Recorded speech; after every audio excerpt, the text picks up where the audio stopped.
Very good morning scholars. चलिए आज से हम स्टार्ट कर रहे हैं numericals of interest on drawings in various cases.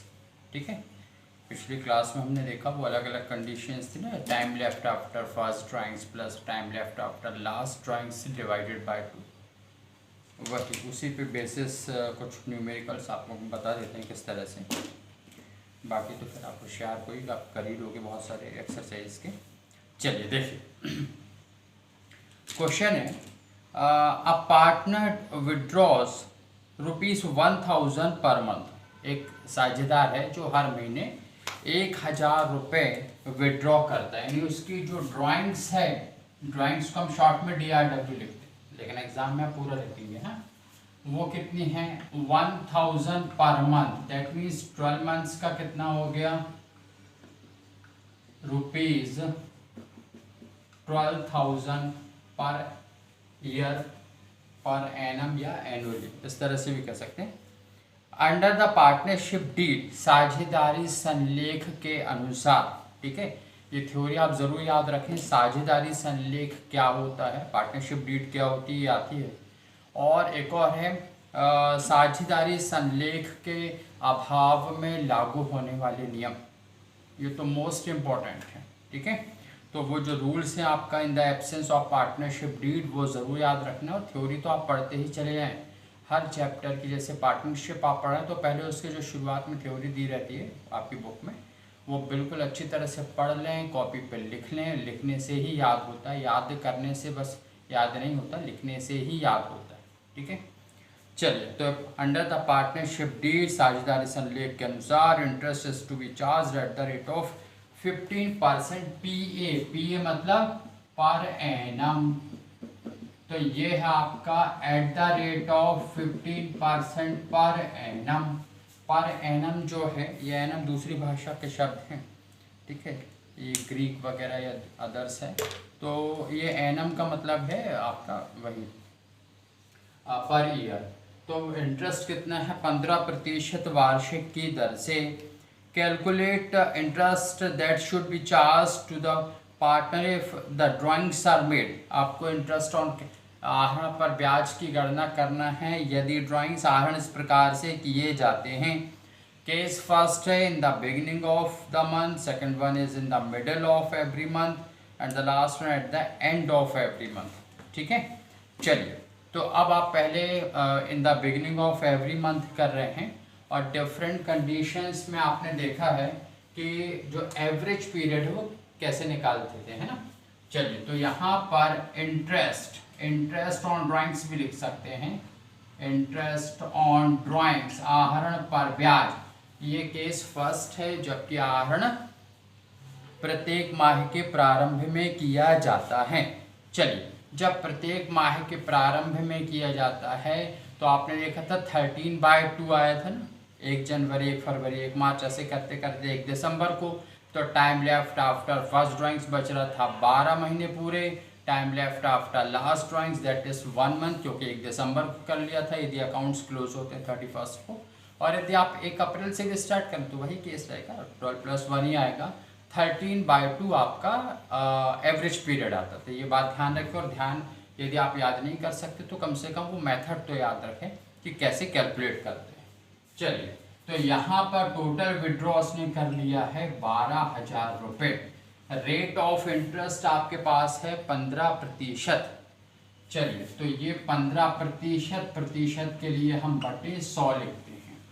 फिर उसके बाद में मंथ्स कितना था, एवरेज पीरियड था 6.5 महीने। 6.5 महीने को हम 13/2 लिख सकते हैं, लिख तो सकते हैं आप। अच्छा, चूंकि अधूरे महीने रहते हैं, पूरा वर्ष नहीं रहता, तो बटे में 12 भी लगाना। हाँ, लिख तो सकते हैं आप 6.5 भी, लेकिन आपको कैलकुलेटर अलाउ नहीं है, तो बेवजह आप मुसीबत में फंस जाएंगे। बेहतर है आप इसको 13/2 लिख लें, 2 लिखा है, और इस तरह से फिर इसे सॉल्व करें। चलिए तो 00 से ये कैंसिल हो गया, बहुत बढ़िया। 12 एकम 12, 12 से 10 बार, 12 10 120 हो गया।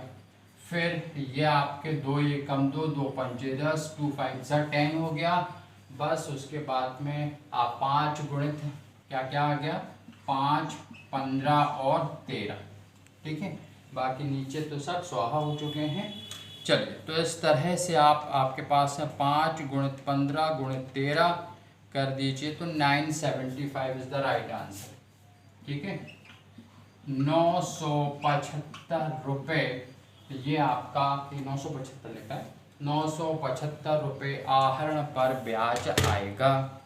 एक बार फिर समझ लें इसको किस तरह से। और जहाँ एक सवाल आपसे बना तो फिर तो पूरी सीरीज बन जाएगी आपकी, क्यों? क्योंकि आप एवरेज पीरियड निकालना जानते ही हैं, ठीक है। चलिए देखिए, यहाँ पर सबसे पहले ये कि ड्राइंग्स कर रहा है वो हर महीने 1000 रुपये। कब कर रहा है? हर महीने के पहले दिन को, वो डे फर्स्ट को जाता है और विड्रॉ करते हैं, ठीक है। चलिए, तो यहाँ पे वो साल भर में कितना कर लेगा? 12,000 रुपये। रेट ऑफ इंटरेस्ट कितनी है? 15% वार्षिक है।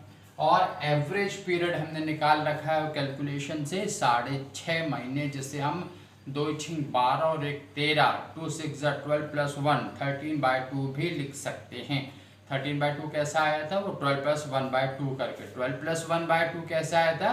क्योंकि time left after first drawings था 12 months, time left after last drawing था 1 month, whole divided by 2। Whole divided by 2 क्यों किया था? क्योंकि 2 आइटम थे, एवरेज के लिए डिवाइडेड बाय 2 ही करते हैं, और वैसे भी कोई इन्फॉर्मेशन नहीं होती तो एवरेज का मतलब डिवाइडेड बाय 2 ही होता है। यदि 3 होते तो डिवाइडेड बाय 3, 4 होते तो डिवाइडेड बाय 4 कर देते, ठीक।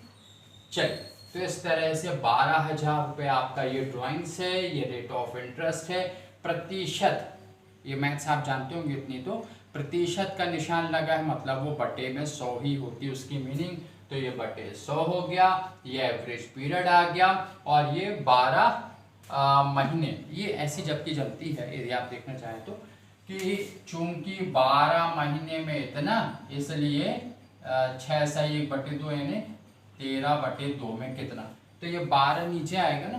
तो इस तरह से ये एक ऊपर क्यों लिखा? यदि नहीं लिखते तो भी काम चल जाता अपना, लेकिन ये अकेले ऐसे लिखा हुआ थोड़ा अजीब सा लगता है, इसलिए जो है इसको आपने 1/12 ऐसा करके रखा है, ठीक है। आ रहा समझ में? ठीक। चलिए, तो इस तरह से 975 रुपये, ये केस फर्स्ट की बात हुई जब वो हर महीने के प्रारंभ में विड्रॉ करता है। फिर केस 2 क्या है? केस 2 कहता है if he withdraws in the middle of every month, है ना, in the middle of every month, ठीक है। In the middle of every month का मतलब 15 जनवरी को किया, 15 फरवरी को, लास्ट वाला करेगा 15 दिसंबर को। 15 जनवरी को जब किया तो रिमेनिंग मंथ्स कितने बचे? 11.5 महीने। लास्ट में 15 दिसंबर को किया तो आधा महीना यानी 0.5 मंथ्स बचा, तो 11.5 प्लस 0.5 डिवाइडेड बाय 2, 12/2 यानी 6, तो एवरेज पीरियड कितना आ गया? 6 मंथ्स, ठीक है। चलिए, यदि आपके पास एग्जाम में टाइम हो, ऐसा लगे आपके पास, क्या वक्त है आपके पास, तो आप कॉपी पे एक बार एवरेज पीरियड कैलकुलेट करके भी निकाल दीजिए, इससे आपके जो कॉपी वैल्यूअर है ना वो भी खुश होंगे कि देखो बच्चे को सब बनता, ठीक है। तो आप झटके से 6/12 ना लिख के आप निकाल लें कि ये एवरेज पीरियड जो है वो 6 महीने कैसे आया, ठीक। या पिछले केस में 13/2 कैसे आया, तो कैसे आया, तो ये वैल्यूअर बहुत खुश होते हैं उससे, ठीक। चलिए, अब यहाँ पर इंटरेस्ट ऑन ड्राइंग्स, ठीक है, आहरण पर ब्याज, ये ऑन लिखा है, ठीक है। चलिए, कितना है आपका? ये है आपके 12,000 रुपये। रेट कितनी है? 15% है। समय कितना है? 6 महीने हैं। तो अब यहाँ पे डायरेक्ट आपने 12 क्यों लिख लिया? क्योंकि वो उधर पे भिन्न के रूप में था, फ्रैक्शन था, 13/2 था, यहाँ तो सीधे 6 है। आप चाहें तो ऐसा भी लिख सकते हैं 6/1 गुणित 1/12, ऐसा भी लिख सकते हैं, लेकिन थोड़ा ये पागलपन कहलाएगा, तो बेहतर है कि आप इसको क्या लिख लें? 6/12 ही लिखें। तो 12,000 रुपये आपका था, ड्राइंग्स अमाउंट था, 15% दर है, 6% है। चलिए, 0000, 12 से ये कट गया 10 बार, ठीक है। 15 6 90, 900 रुपये आ रहा होगा, ठीक है। कैसे? 15 6 90 गुणित 10, 15 6 900 इंटू 10 कर लिया अपन ने, चलिए तो 900 रुपये, सिंपल आ रहा समझ में। चलिए फिर एक और कंडीशन है, if you withdraws at the end of every month, हर महीने के अंत में वो विड्रॉ कर, ठीक है, मतलब थोड़ा सा रिलैक्सिंग मूड में वो कहता है भैया अभी पहला महीना गुजर जान दो फिर विड्रॉ करेंगे, ठीक। तो कितने time left after first drawings कितना बचता है, 11 महीने बचते ना। 31 दिसंबर को करता, फिर 28 फरवरी को, फिर 31 मार्च को। तो पहली विड्रॉ के बाद में कितने बचे, 11 महीने। तो time left after first drawings 11, last वाला हो जाता 0 क्योंकि 31 दिसंबर को ही करता, 11/2 या 5.5। तो इस तरह से कितना आ गया ये 12,000 इंटू 15/100 इंटू 11/2, 11.5 महीने, और ये बटे 12। क्लियर है, ये आ रहा समझ में। इस तरह से ये जो है अब आप सॉल्व करें इसको। चलिए आप कहते हैं 12,000/1 भी लिख सकते थे, 1 2 1 2, ये 00 00, 12 से ये 10 बार कैंसिल हो रहा, और तो कुछ कैंसिल हो नहीं रहा। तो यह जाएगा 150 गुणित 11/2, ठीक है, ये 150 इंटू 11/2, ठीक है। चलिए इसको सॉल्व करने 150 इंटू 11/2, तो 825, यह आ गया 825 रुपये, ये इंटरेस्ट ऑन ड्राइंग्स है, ठीक है। इस तरह से ये जो है ऐसा कैलकुलेशन किया जाता है इंटरेस्ट ऑन ड्राइंग्स का, आहरण पर ब्याज का। तो बहुत सारे ऐसे छोटे छोटे क्वेश्चंस हैं कि वो हर महीने की इस तारीख को उस तारीख को, इस each quarter, eight the and, at the beginning. तो ये केस तो आपने लिख रखे हैं, एवरेज पीरियड बस का ही कमाल लगता है, बाकी तो सब वही है। आप देखिए ये टोटल विड्रॉल लिखना है। अच्छा मान लीजिए जो है ड्राइंग्स की डेट है तो उस हिसाब से कैलकुलेट आपको करना है, ठीक है। फिर उसके बाद में यहाँ पे ये 11/2 महीने थे, ये 12 इस तरह से कर लेते हैं क्योंकि ये फ्रैक्शन यानी भिन्न के रूप में आया था। तो इस तरह से आप जो है ये कैलकुलेट कीजिए इसको। फिर हम नेक्स्ट में देखेंगे कि और भी मेथड होती हैं, प्रोडक्ट मेथड है, एवरेज ड्यू डेट मेथड है, सिंपल मेथड है। तो एक बड़ा सा क्वेश्चन उसका बता देंगे, एक ही क्वेश्चन को डिफरेंट केस में, ठीक है, ताकि आप समझ पाएँ कि किस तरह से ठीक है। चलिए बस आज के लिए इतना ही, बाकी नेक्स्ट क्लास में। Thank you.